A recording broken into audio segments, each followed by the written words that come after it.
Indeed, indeed. Welcome to this afternoon's COVID-19 daily update. Thank you for joining us today after a holiday 4th of July Independence Day celebration that I hope everybody enjoyed, and it's important to come back here and talk about the results over the weekend and where we are right now in fighting this virus. I'm joined, of course, by Dr.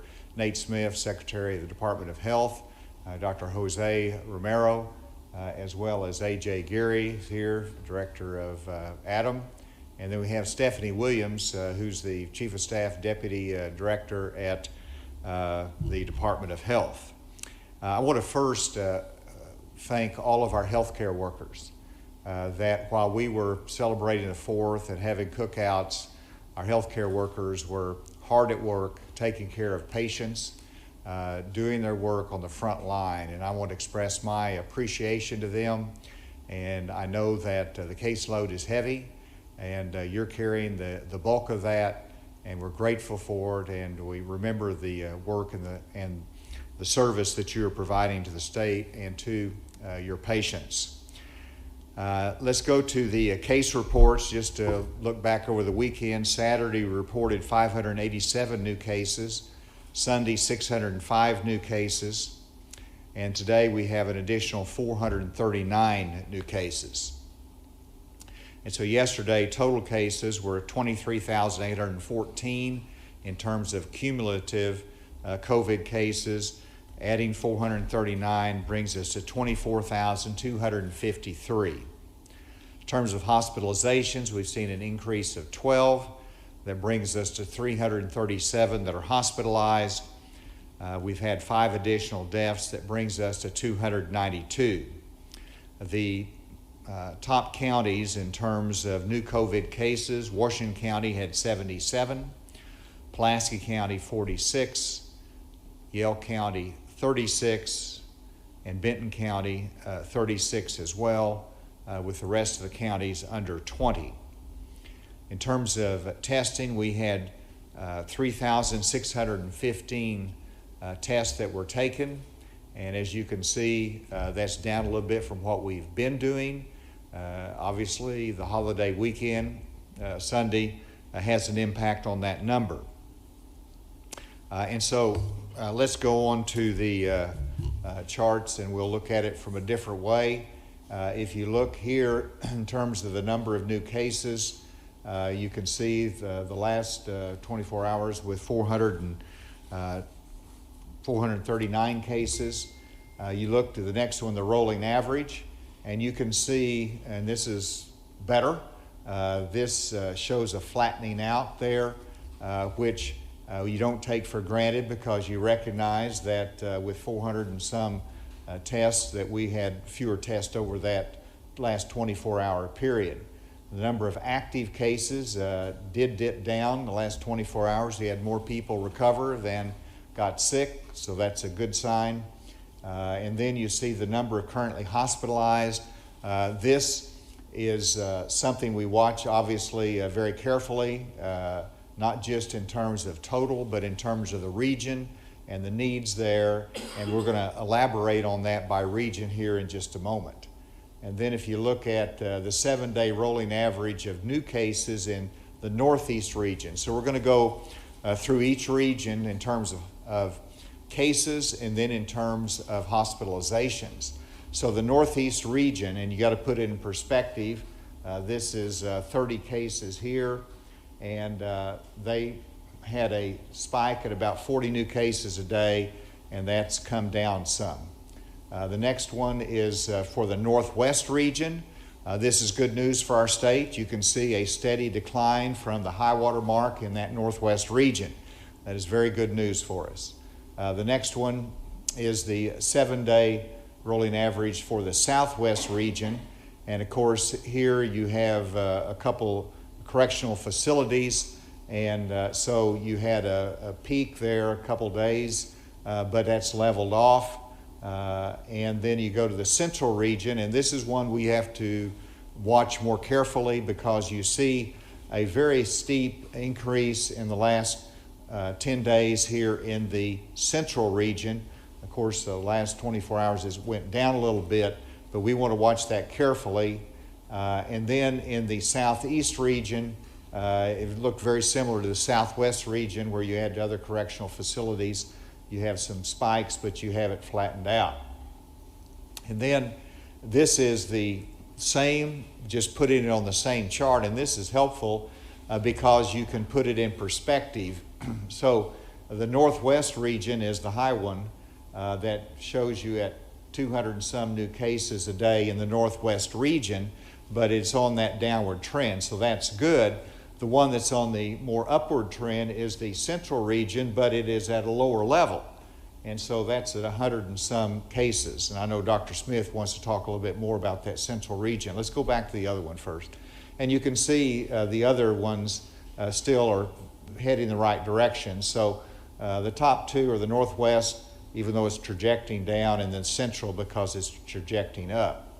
And then we'll go to the hospitalizations, which is very, very important to us. And you look at it by region, even though right now we have more hospitalizations in the state than we've had previously, by region we're not at the high point in the northwest and then in the central region as well. And then you look at each of those. So it's spread out in the different regions of the state in terms of hospitalization. While it's tight, we have not reached capacity because we've had higher marks than that. With that, we'll go to the next one, which is the 7-day rolling average on percent positive cases in Arkansas.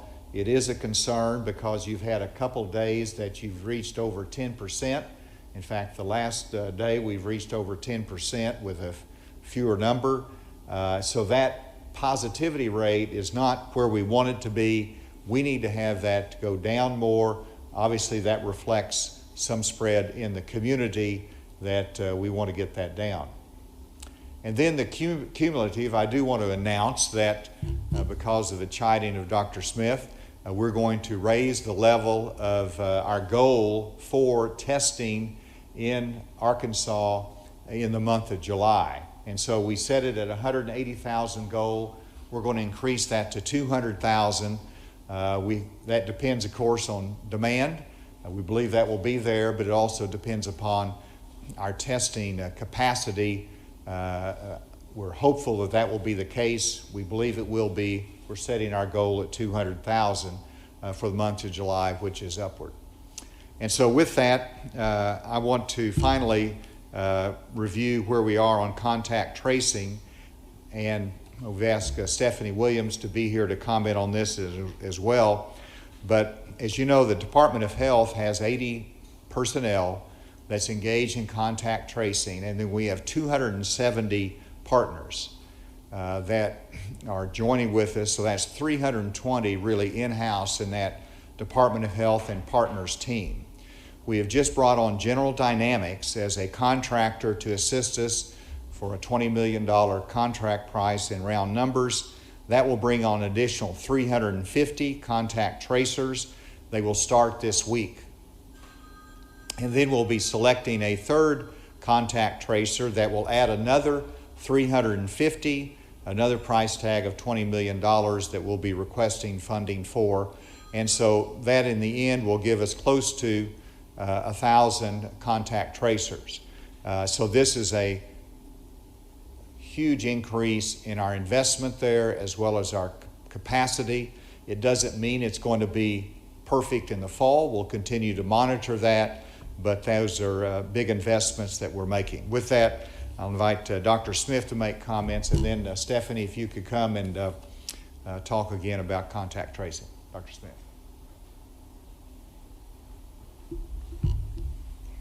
Thank you, Governor. I've got a plain white mask here. This was donated by Junior League of Little Rock. They've actually donated 500 masks to be handed out, distributed at our testing events. So I want to thank Junior League of Little Rock for their support for public health and joining in the fight against COVID-19. Governor, thank you for your report. Just to add a few things to the numbers. As the Governor's mentioned, we had 430 9 new cases yesterday. 8 of them were in correctional facilities, 431 in the community, bringing our total to 24,253.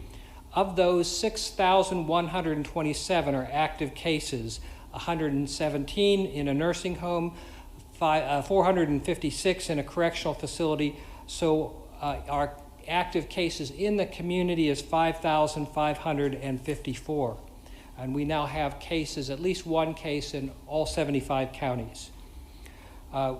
The governor has mentioned we did have an increase in hospitalized. We had a net increase of 12, so we're at 337 total currently hospitalized. Over the weekend, we had, over Saturday and Sunday, we had a total of 40, net increase of 40. We currently have 81 on ventilators. That's an increase of 6 since yesterday. We've had 5 additional deaths from yesterday, bringing our total to 292. We have had an additional 701 recover since yesterday, bringing our total recovered to 17,834. So we had more recover in the last 24 hours than we added new cases, which is why our active cases have gone down. The governor mentioned our top counties in terms of cases being Washington, Pulaski, Yell, and Benton. Should also add that we had a few that had over 10 cases. Faulkner County had 19, Sebastian 18, Crittenden 16, and all the remaining counties were fewer than 10. The governor mentioned that overall we've been doing well for testing this month. We had a little bit of a dip yesterday, which is what we oftentimes see after a weekend, but particularly after a 3-day weekend. But we are continuing to test. We're particularly at the public health lab testing high priority areas like nursing homes and correctional facilities, which has kept our number of positives up. Couple last things I want to mention. The hospitalizations is a lagging indicator, but that, I mean, we'll see cases and then we'll see hospitalizations go up after that, because it takes a little while for people usually to get sick enough to end up in the hospital. And so we're going to have to watch that carefully. And we're in contact with those hospitals that have particularly larger numbers of COVID-19 patients to make sure that they have capacity, and we'll continue to monitor that carefully. It is very encouraging that we are seeing not only a plateauing but a downward trend in new cases in the Northwest. We've invested a lot of effort there. We will continue to do that because there's always the chance that could reverse and start going up again if we're not careful. But as the governor mentioned, I'm particularly concerned about Central Arkansas, where we have been seeing steady increases. We have a high population density here, and a lot of individuals at risk, especially those who are attending large gatherings and even small gatherings without face masks put people at risk. So we're going to need to have to not only watch that carefully, but take action so that we don't have something happen in Central Arkansas like what we saw in Northwest Arkansas, because it could be particularly challenging to control that here. And I think the contact tracing will really help us with that. And with that, I'm going to turn it over to Chief of Staff Stephanie Williams to talk more about where we are with our contact tracing.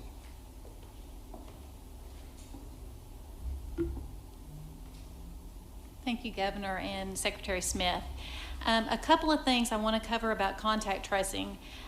One of the things that we're trying to do is accelerate how quickly we can reach people and inform them of potential exposure. So it's really helpful for us when people answer on the first ring. This is something that we've encountered, our contact tracers having to call multiple times before the phone is actually answered. And so I'd like to give everybody the number that's being used to make these calls. This will be a way that people can help verify that when they see that number that it's actually a legitimate call. The number is 877-272-6819. So that's 877-272-6819. Also, if your phone abbreviates and uses letters, it's 877-AR-COV-19. So 877-AR-COV-19. The calls that our tracers are making, they make them throughout the week, they make them on the weekend, but typically they won't call after 8 o'clock. Another thing to remember, if you talk to a tracer, a way that you can verify that it's actually a legitimate call is they'll be providing you information that you can verify. They will tell you why they're calling, either where you've been or who you've been in contact with, so you can verify that. They also won't ask you for money or anything like that. So if you should receive a call that you have concerns about, please feel free to contact us, but those are the ways that you can verify that it's a legitimate call. Also, we've gotten a lot of calls from folks who would like to be employed to do contact tracing or would like to volunteer, which has been great. We are now encouraging folks to go to General Dynamics website. Their website is www.gdit.com. And then you can add a backslash Arkansas Contact Tracer Jobs to get to the application site. So we would appreciate that if folks are interested, that they visit that site and see if it's something they'd like to pursue. Also, for those individuals who have contacted us and asked to be placed on the listing, we have shared that listing with General Dynamics. So you may proactively receive a call from them if you were on that listing. And the last thing is just a point I want to make about contact tracing. We've been asked often about interpreter services. We do have bilingual staff that speak Spanish and Marshallese. We also have a contract vendor that provides translation services to us in 220 languages. Additionally, we can do sign language in both English and in Spanish. So those are just a couple of things that I wanted to bring to everyone's attention today, and I believe that's all. Thank you. With that, we're happy to take questions. Yes. What's the general turnaround time lately for somebody getting a positive test result and then them getting that first phone call from a contact tracer?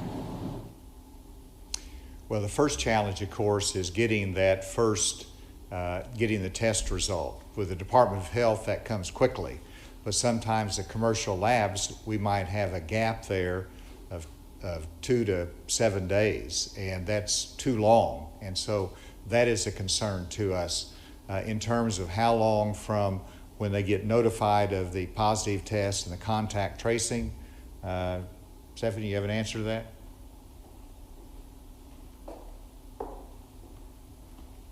So typically we say no more than 2 days, and of course, depending on the case, if it's a healthcare worker or someone like that, then we would prioritize those as they come in. But typically, we want to make sure that we follow up after the notice from the healthcare provider testing site that we have initial contact to do the case investigation within that first couple of days, and then turn it over to the contact tracing team.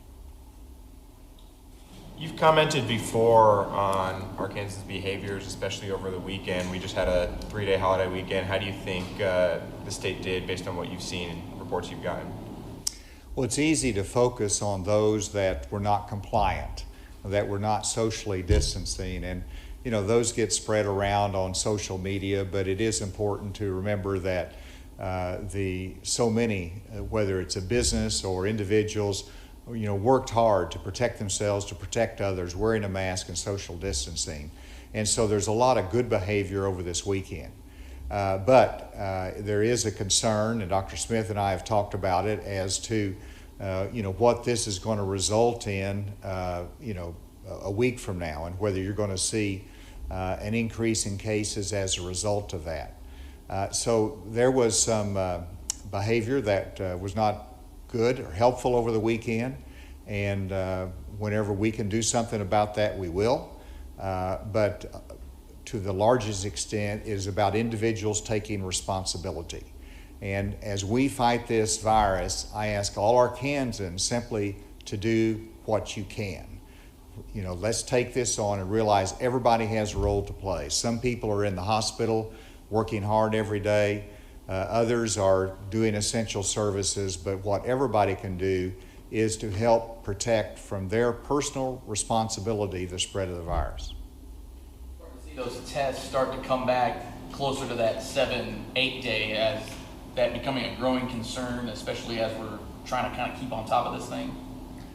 It is a growing concern, and for that reason, I had a conversation with the White House Coronavirus Task Force this morning on that topic, raising the concern about the capacity of our commercial testing labs as to them keeping up with the demand. And it's not just about Arkansas, it's also about Texas and California and Florida, Arizona, all adding to that mix and putting pressure on the supply chain. There's some specific things that I raised with them that I hope that they can do, and we had a discussion about that, but that needs to be fixed. Is there any way to expand the capacity or allow more people to get tested through the Department of Health and some of the hospitals, or are they going to continue to be pretty specific in their testing? All right, so Dr. Smith, I want you to take that one if you can. Certainly, as I shared before, we have three major capacities for testing. One, as you mentioned, is the Arkansas Department of Health Public Health Lab. We can't do this on our own, obviously, but we have brought on another high throughput instrument. It's going to take a while before it's up and fully functioning, but that will give us not only surge capacity, but also if one of them is down for one reason or another, we won't be dead in the water.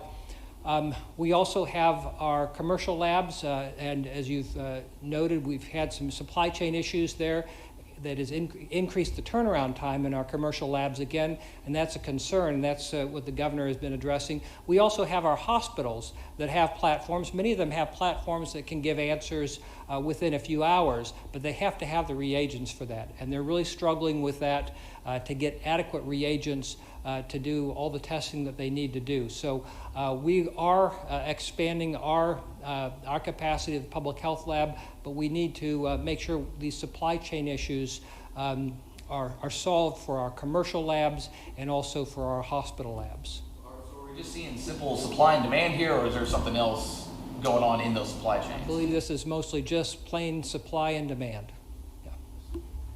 So you said that you had specifics that you mentioned to the coronavirus task force. I wondered what they were. And every time you increase testing, doesn't that mean you need more contact tracers? And how can you possibly keep up? Well, as you probably know, I've called for on a couple different occasions that the administration invoke the Defense Production Act in reference to our testing capacity and our supply chain across the country. It's needed now. It'll be even needed to a greater extent, most likely this fall. In terms of as we increase testing, yes, you're right. We have to have more contact tracing capacity. And so whenever we first made our projection, we thought we would have an additional 350 and that would meet the need. But as you can see, in the month of June, our cases went up. And so we had to increase that by another 350 and a new contract for that tracing. We will measure it in the future as to whether that needs to be increased again. But we have to bring, and that's a big project for the Department of Health, to bring on the contact tracers, make sure they're trained properly, that there's a good interaction with the Department of Health and with the public. And so that's a big project. We're accelerating that. If we need to do more down the road, we certainly will. And don't forget that we have many that are in the private sector that they will immediately do their own contact tracing. And I think, we have a call that will come, but if, I know in a school system or otherwise, they immediately can do their contact tracing, and then we follow up as well. So it's a team effort that we need to implement, and we've got to increase that very quickly. There's a bar in Little Rock, Brewski's, that I think got its license pulled by the health department for some COVID-related violations. Can you or Dr. Smith give some more insight into that, how the violation was uncovered? Okay, please note that the first mention of that name comes from a media inquiry. But in terms of that particular incident, that was, we expect compliance with our public health guidelines. And if someone is not complying with those, then if they are not willing to enforce it, then they cannot stay in operation. And so that's an example of where there were violations, and the Department of Health issued a cease and desist order on it. Governor, do you know where some of the cases from Central Arkansas are coming from that 10-day increase? Dr. Smith? Well, actually, this is what really concerns me the most about our increase in Central Arkansas, as opposed to Northwest, where we could identify particular populations, particular industries, et cetera, and target our approach. We're really not seeing that. We've seen a few things here and there, but this is pretty widespread in Central region, and so this is going to take a collective action in order to turn this around. There's not the same ability to focus our efforts in one area and expect it to come down quickly. And if we get enough active cases in Central Arkansas, especially the more populated areas like Little Rock, North Little Rock, then the chance of encountering someone who's infected is higher. And so some of the same things that we've been doing all throughout this time and hasn't resulted in infections, they are more likely to result in infections. So this is something we do need to be careful of. And that includes things like bars and other facilities. They need to follow the directives that we put in place. Is there a question remotely? Governor, it's Neil Gladner in Hot Springs. One for you and one for Dr. Smith, please. Just on the general dynamics, if you said this, I missed it. How long is that contract for? That $350 for $20 million last how long? And I presume it's the same for the other contractor. And then for Dr. Smith, on people who have been contacted, what's the mechanism when they're asked to quarantine to make sure they're staying in quarantine for the number of days? Thank you. Dr. Smith, why don't you, well, first of all, Stephanie, that contract will continue as long as is needed. And so, but the first tranche of that contract, how long is that, Stephanie? It's for a year. All right, so the contract is for a year. Obviously, we hope that it will be done within a year, but if it needs to be continued, it can be. Dr. Smith? For those who are in quarantine who are contacted by our contact tracers, we encourage them to enroll in a software program called Sarah Alert that will contact them daily to find out whether they develop symptoms or not. And so we have that regular contact with them throughout the quarantine period.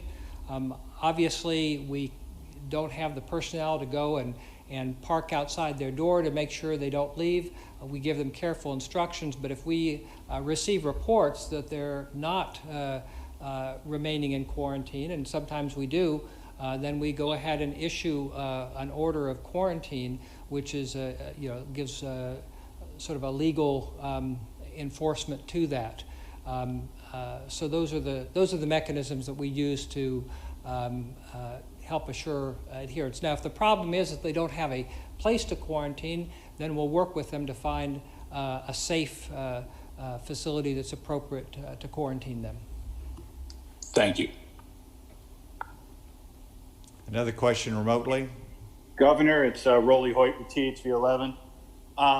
Considering the problems you're having with contact tracing and the limits on testing capacity right now, it sounds like you're flying blind out there in a lot of parts of the state.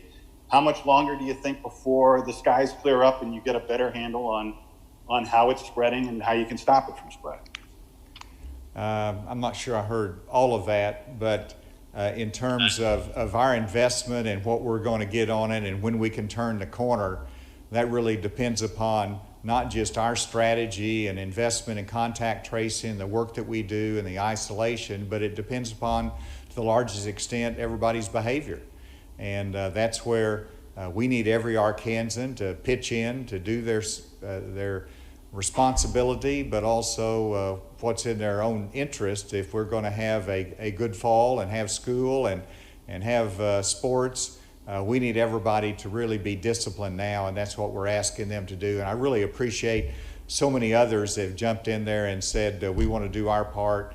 But that to me is the key. Time frame wise, I give up on predicting the future. All you can do is work hard at this every day. Today I was delighted that our numbers were not like they were yesterday. We'll see what they are tomorrow, but we keep hoping that we're going to be able to continue to bend that curve and reduce that reliance upon our hospital staff that's been so challenging to them. Yes. Governor?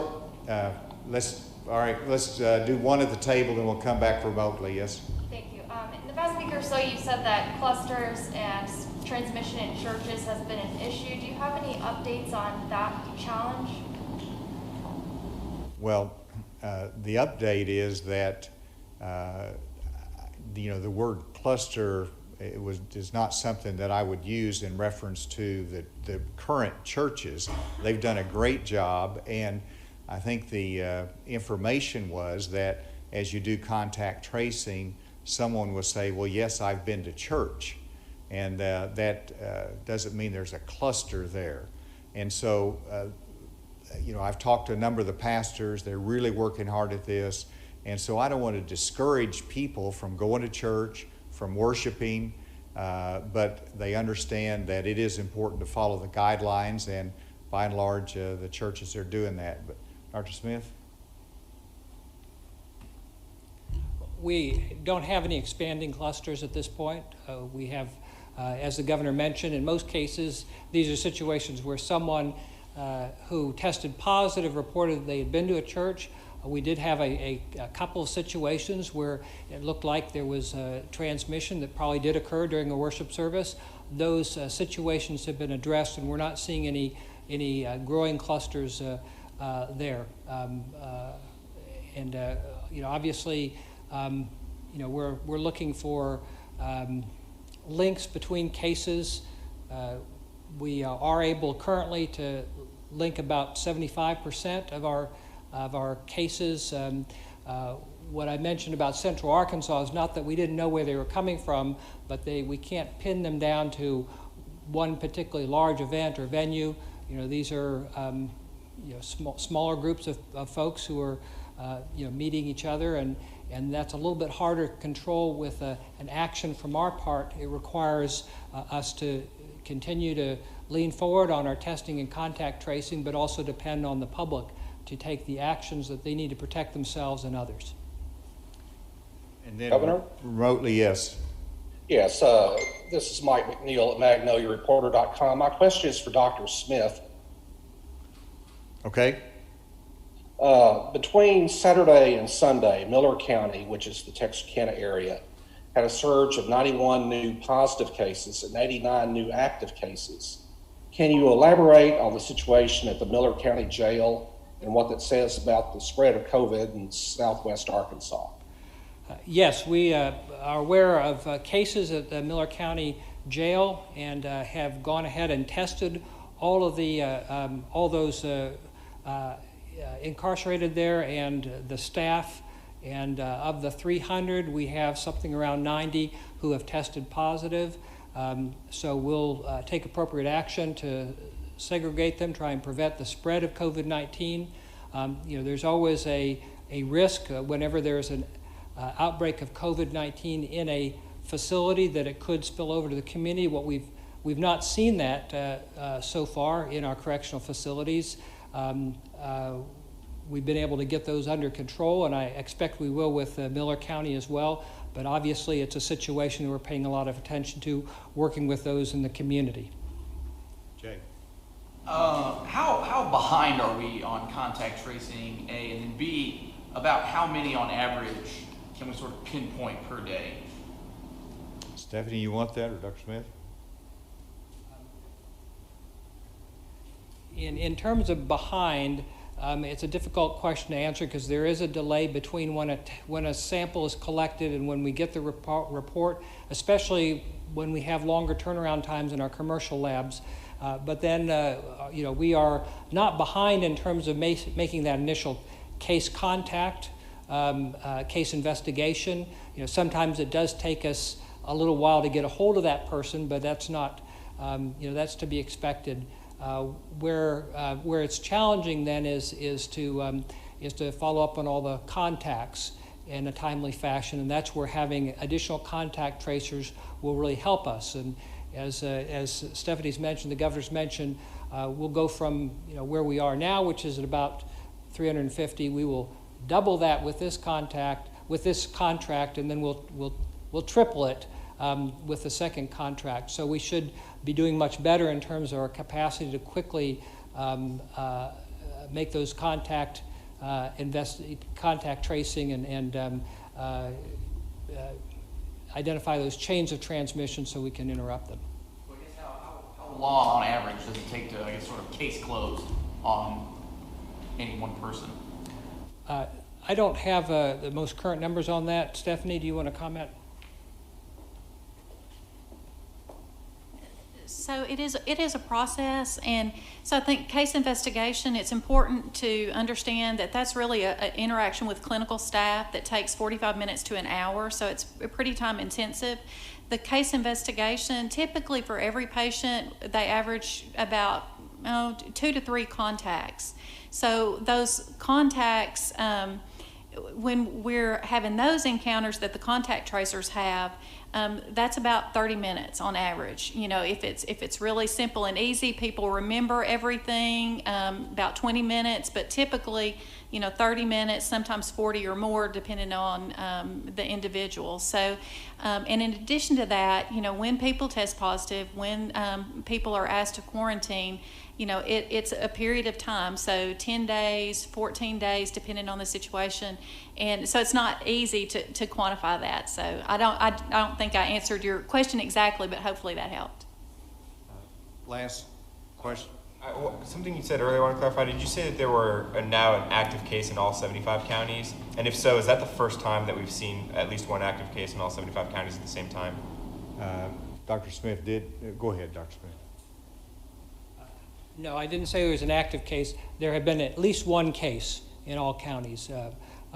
We had one holdout going into the weekend, but now we've had at least one case, not active case, but one case. With that, thank you very much.